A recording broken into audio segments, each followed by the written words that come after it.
Radio Grand Lac. La radio d'Aix-les-Bains, du lac du Bourget et du territoire Grand Lac. Oui, bonjour à toutes et à tous. Vous êtes bien sur Radio Grand Lac, radiograndlac.com en attente du 92 points. Nous sommes en direct. Soyez les bienvenus en ce mardi après-midi sur votre radio locale de proximité pour une grande nouveauté qui arrive en direct, une nouvelle rubrique qui va commencer aujourd'hui, qu'on va retrouver un mardi tous les 15 jours, de 14h à 14h15, une rubrique, une chronique qui va s'appeler Les Murmures du Lac et qui est présentée par Romain Trois-Vallées. Alors aujourd'hui, je suis là pour l'introduire un peu, mais ensuite il se débrouillera tout seul. Bonjour Romain. Bonjour Jean-Pierre. Comment ça va ? Bah écoute, ça va bien. Une grande première pour moi aujourd'hui. Ouais. C'est impressionnant, les studios. Devant toi, Jean-Pierre. Je ne m'attendais pas à cet effet.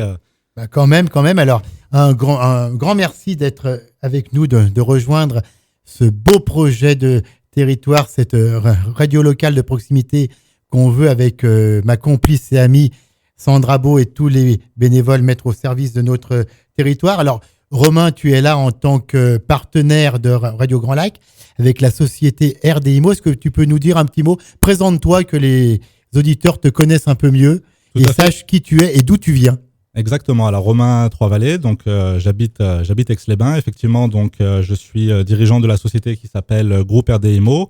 On est basé au Grand Port d'Aix-les-Bains. C'est de l'immobilier, ça, je parie. C'est de l'immobilier, effectivement. C'est un petit peu dans le titre. Bravo Jean-Pierre. C'était pas facile. C'était pas facile. En avant-propos, je tenais vraiment à vous remercier, Sandra, et toi-même pour cet accueil chaleureux que vous m'avez fait au sein de l'équipe. Merci véritablement. C'est vrai que c'était un parcours assez simple finalement pour arriver à se rencontrer, à mettre en place cette chronique. Un vrai plaisir pour moi de participer aujourd'hui. Donc le groupe RDIMO, c'est une société immobilière effectivement spécialisée dans les transactions immobilières. Nous sommes principalement présents sur la Savoie, un petit peu l'Isère et également sur Paris. Aujourd'hui, la volonté de rejoindre l'équipe était motivée, portée par une passion à la fois de la communauté aixoise, mais de notre métier. Je trouvais intéressant d'avoir l'opportunité de développer une chronique qui parle d'immobilier, mais pas que. Mais pas que, voilà, tu as voulu aussi nous parler d'histoire et tout, hein, je crois. Hein. Exactement, c'est vrai que l'immobilier, c'est un thème qui peut paraître un petit peu froid comme ça, mais finalement, on va voir qu'il y a pas mal d'histoires insolites, ça remonte à fort longtemps. Une idée aussi de développer certaines connaissances pour nos auditeurs, je dirais, démocratiser un petit peu certaines connaissances, de rendre accessibles certaines données, d'échanger et d'apporter ma pierre à l'édifice concernant cette activité. Merci Romain, merci en tout cas de nous avoir proposé cette idée de chronique dynamique, courte et efficace. Alors, histoire, immobilier, on va voir que c'est lié un petit peu. Puis tu vas aussi nous parler de culture générale. Et ça, j'aime beaucoup. Tu vas nous parler d'anecdotes sur notre territoire, sur notre lac. Et puis, il n'y a jamais que 2 siècles. Alphonse de Lamartine naviguait un soir sur le lac. Il était revenu à Aix-les-Bains rejoindre Julie Charles. Et Julie Charles n'était plus de ce monde. Il écrivait simplement que le vent qui gémit, le roseau qui soupire, que les parfums légers de ton air embaumé, que tout ce que l'on entend, l'on voit ou l'on respire, tout disent, ils ont aimé. C'était déjà des murmures du lac. Et aujourd'hui, après Alphonse de Lamartine, Romain Trois-Vallées reprend les murmures du lac. Chers auditeurs, je vous propose qu'on écoute tout de suite Romain pour cette première et certainement pas la dernière. C'est le début d'une grande aventure, d'une grande histoire qui va vous apprendre plein de choses. Les murmures du lac, c'est la première de Romain Trois-Vallées et c'est juste maintenant. On écoute. Top. Merci Jean-Pierre. Bien écoutez, chers auditeurs, aujourd'hui, je voulais vous proposer une sorte d'introduction pour parler d'immobilier. C'est vrai, comme l'a souligné Jean-Pierre, l'émission portera sur de nombreux sujets. On parlera d'immobilier, on fera venir certains invités qui mettront en avant aussi les métiers en relation avec l'immobilier, promoteurs, notaires, artisans, constructeurs, ce genre d'intervenants qui peuvent nous expliquer un petit peu leur profession et le lien. Donc aujourd'hui, plus précisément, nous allons parler de l'origine de l'immobilier. C'était, je trouve, quelque chose d'approprié pour cette première, puisque en préparant cette première émission avec un certain sérieux, j'ai tenté d'étudier un petit peu l'histoire de l'immobilier et j'en ai appris parce qu'effectivement, je me doutais qu'un pilier de l'industrie, de l'économie tel que l'immobilier devait remonter à un certain temps. Et il est vrai qu'on parle d'entremetteurs immobiliers déjà à l'époque des Romains, des Grecs.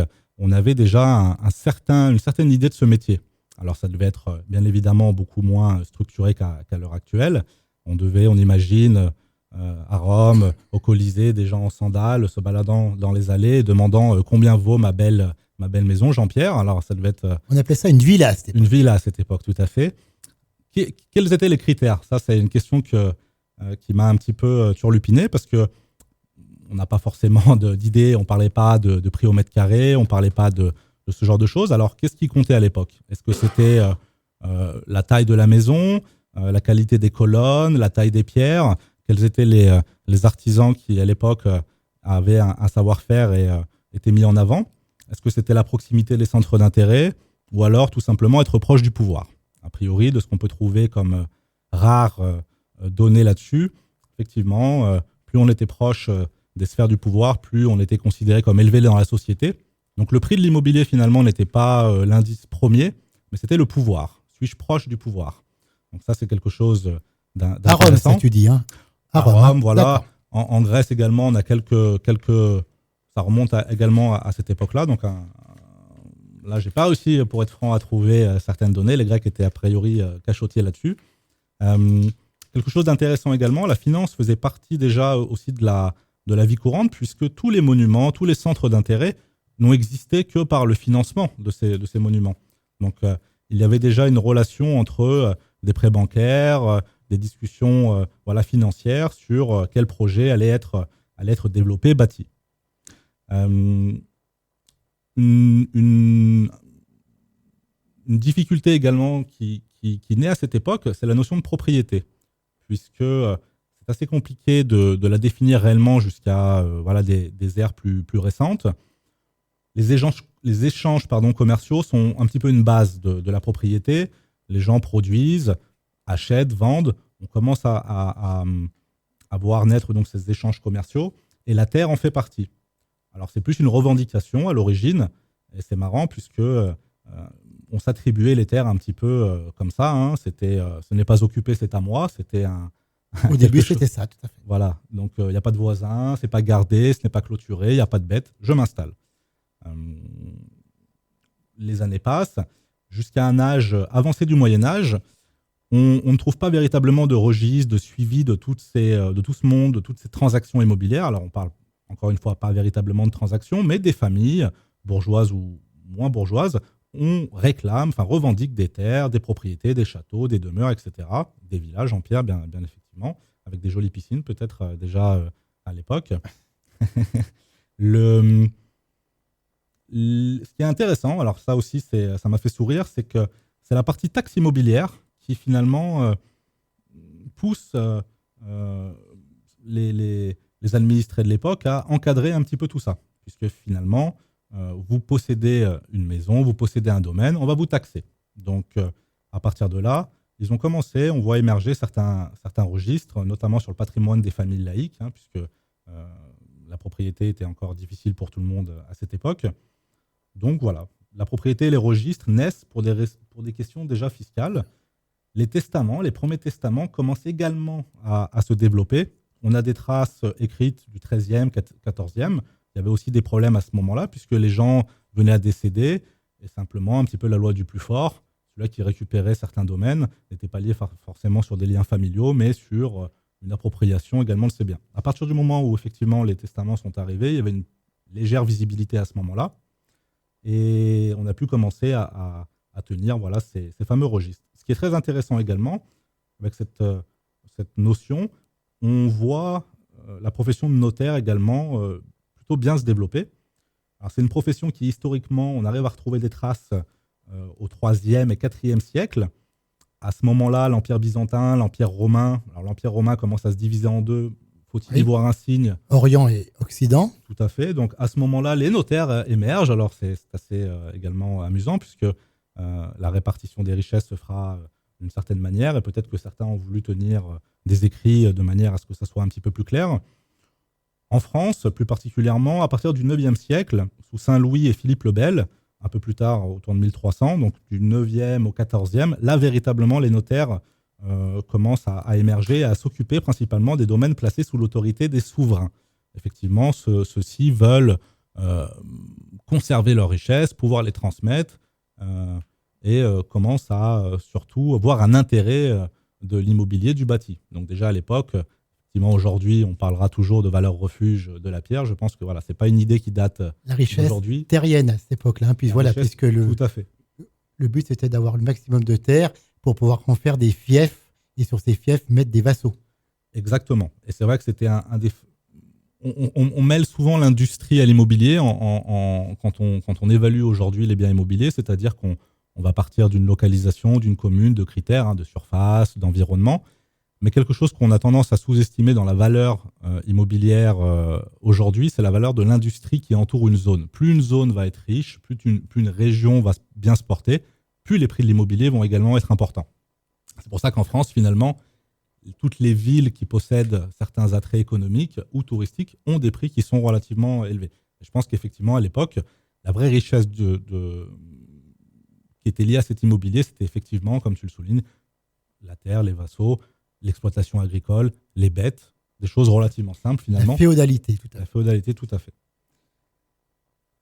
Alors après Alors au XVIe, la France devient une nation. Donc un petit peu avant cela, en 1539, par l'ordonnance de Villers-Cotterêts. De Villers-Cotterêts, tout à fait. Voilà, tout à fait. François Ier préfigure ce qui sera l'organisation de la profession de notaire.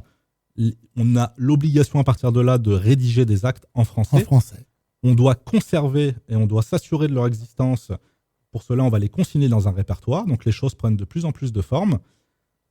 C'est vrai qu'en France, on a toujours eu l'art des administrations et je pense que voilà, cette étiquette qui nous colle à notre peau ne date pas d'hier non plus, puisque depuis maintenant 5-6 siècles, nous avons réussi à établir les premières administrations liées à ces tenues de registre qui sont vraiment capitales, puisqu'on arrive à rejoindre, à étudier les origines de propriété sur un certain nombre de temps. Ce qui est intéressant aujourd'hui, par rapport à l'époque à laquelle on vit actuellement, on dénombre 15 000 notaires. Donc on voit que c'est quand même une profession qui a fait son petit bonhomme de chemin et aujourd'hui qui représente un nombre assez important. 15 000 notaires sur toute la France. 15 000 notaires sur toute la France. Chapeau mesdames, 51% sont des femmes. Donc ça c'est plutôt positif puisqu'on a...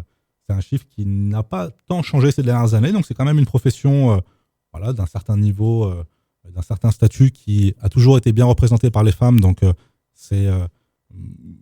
plutôt intéressant de ce point de vue-là.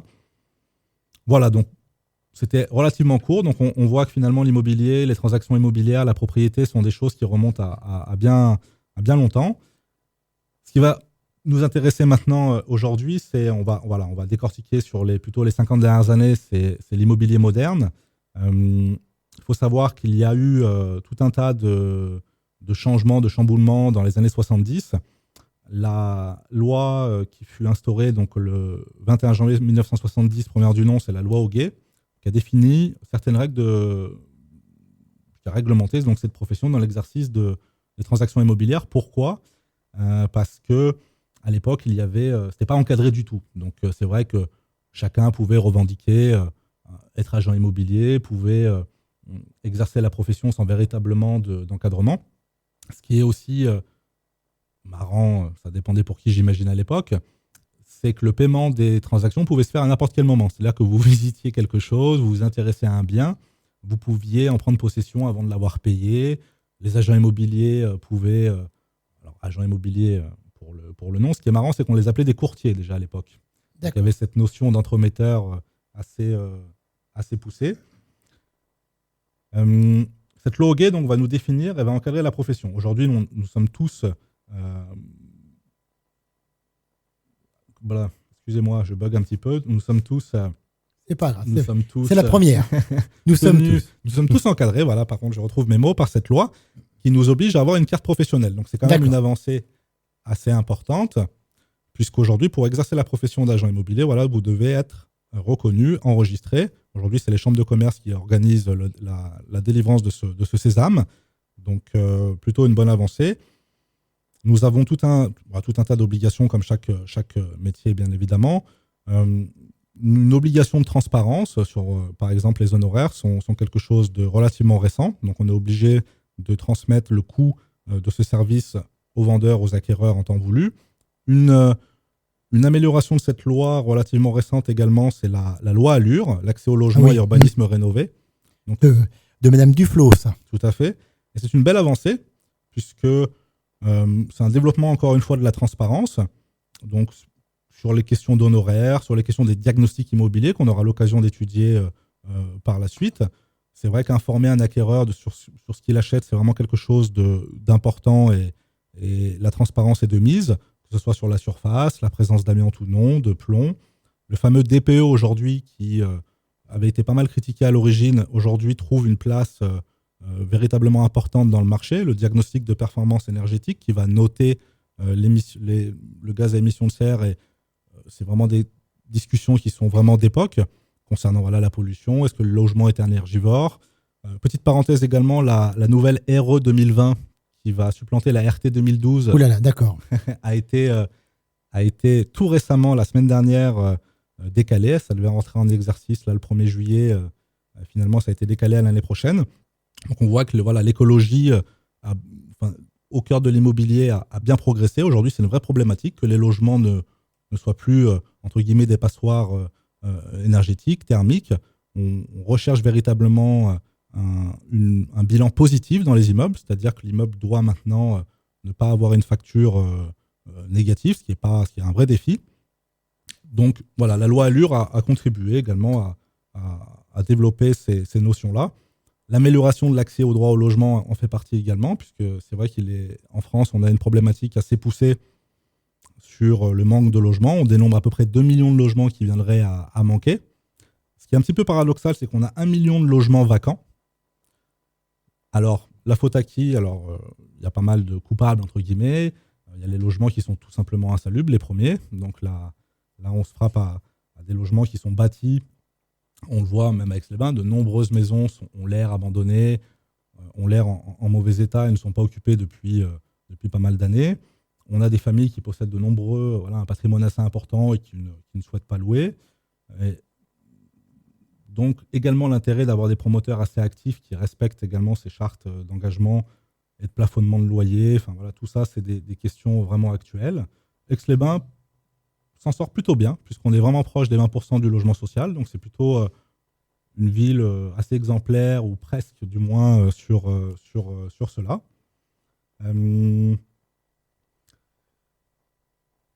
Aujourd'hui, l'immobilier donc, a fait son petit bonhomme de chemin. On a pas mal parlé des transactions immobilières. Pour en parler de manière un petit peu plus générale, on a donc le métier de la transaction, donc qui sert d'intermédiaire entre un vendeur et un acheteur. On a le métier de la gestion pour des propriétaires qui souhaitent louer leurs biens. Alors, ils peuvent le louer en direct ou en agence également, avec une agence qui sera donc titulaire de cette carte de gestion. Nous avons les syndics de copropriété qui sont également un acteur très important du marché, qui sont là pour régir la vie en copropriété, en communauté dans les immeubles, dans les résidences. On a également toute la partie promotion. Alors, il y a la partie promotion du collectif. On va plutôt les appeler de manière générale les promoteurs. Et après, on peut avoir les lotisseurs, constructeurs, pour ce qui concerne plutôt les maisons, donc tout ce qui concerne les logements individuels. Aujourd'hui, en France, on dénombre environ 200 000 entreprises qui touchent directement à ces métiers de l'immobilier. Chiffre intéressant, 80% sont les entreprises de maximum 2 personnes. Donc, on se rend compte qu'il y a une grosse majorité d'entreprises et de professionnels de l'immobilier qui sont de très petites structures, qui travaillent en autonomie ou à 2, et 15% sont représentés par les sociétés plus importantes. Aujourd'hui, donc, à l'échelle nationale, il existe des groupes qu'on ne présente plus, qui ont une activité relativement forte et présente sur le marché. Aix-les-Bains est un bon exemple. On dénombre 78 agences immobilières sur une petite commune de 30 000 habitants. C'est 78 agences immobilières à Aix-les-Bains. 78 intramuros Aix-les-Bains. Sans parler des communes avoisinantes, Tresserre, Viviers, Brison. Mouxy, 78 etc. agences immobilières sur Aix-les-Bains, c'est incroyable.